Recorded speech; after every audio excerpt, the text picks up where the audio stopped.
Brett, you're on this hot streak, man. You've made 20 field goals in a row, 26 of your last 27. The only miss was a 60-yarder at the end of the game in the Labor Day Classic. How have you put this run together? I don't think it really changed anything. Just kept working every day, trying to chop wood and stuff. And, it's not just me. It's hats off to Jordan, Adam, the other guys around.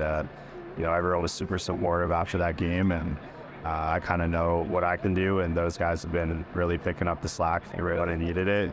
Just kind of taking it one at a time. And we're trying to put the next one in.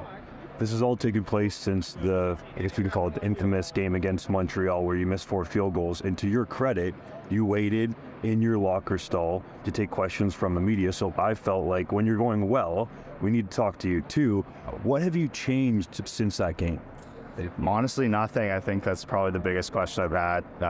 Everyone likes to bring up the game and like, hey, what's switched? But I haven't changed a thing. I don't really like changing too much in the season. And I was just confident in what we were doing. I had a tough night, no excuse at all, and the guys snapped and gone for help. Everything was great all night, and I was just confident in what we were doing, where we get to. Really happy with, the last few games, but there's still a lot of work ahead. We got Calgary this week, and playoffs coming out, so I'm just trying to keep everything the same and just try to stay consistent. It probably would have been much different from fans and media perspective if those 4 misses were spaced out through the season, because you're still right on pace, if not ahead of your usual field goal make percentage. How do you feel when you look at that one game that probably being blown out of proportion? I mean, I just hope I got them all out that game. That's kind of what I said to the guys, and it's more just a credit to everyone in here, from the coaching staff to the players. No one kind of said anything and just kind of kept it moving, keep it working, and whether it's been offensively, defensively, or special teams, we're kind of just keeping everything the same this year under Coach Mates. We're just taking it one game at a time, trying to work hard every day. Just super thankful for the opportunity to still be playing football out here, and we're just trying to, focus on Calgary this week and get it out of the way.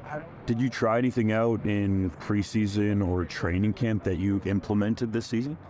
I did, and then kind of got rid of it right away. Throughout the whole off season, I was actually, when I take my field goal steps, I usually take a jab step forward and then just take 2 steps. And throughout the whole off season, I did a little without the tee, some with the tee, and then I took out the jab step at the start. So I was kind of taking the jab as I went.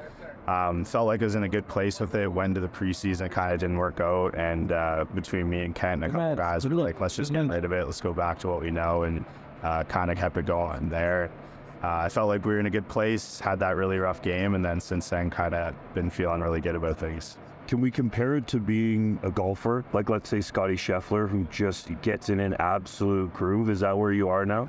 Yeah, I feel like it's very similar to golf. I love golfing myself, and sometimes it's something is just so minutely off that it feels like it's still the same, but it's a big difference. And I kind of felt that night, just nothing would drop, and it wasn't like that stuff felt really bad or was way off in the game. So that's why I had a little more confidence going from there that, just got to keep swinging, keep working hard, and things will turn around.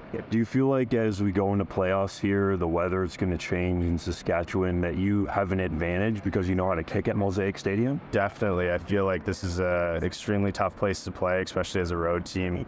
The open end with the wind, the cold weather, it's usually a lot colder here than maybe an East team or playing in the dome and stuff like that. And for us, getting home playoff games, I think is extremely important. We're used to this. We're kind of battle tested, built for this. And I think come playoffs, especially some longer kicks, gives us a big advantage. Thanks for the time. Keep putting them through. Appreciate it. Thanks.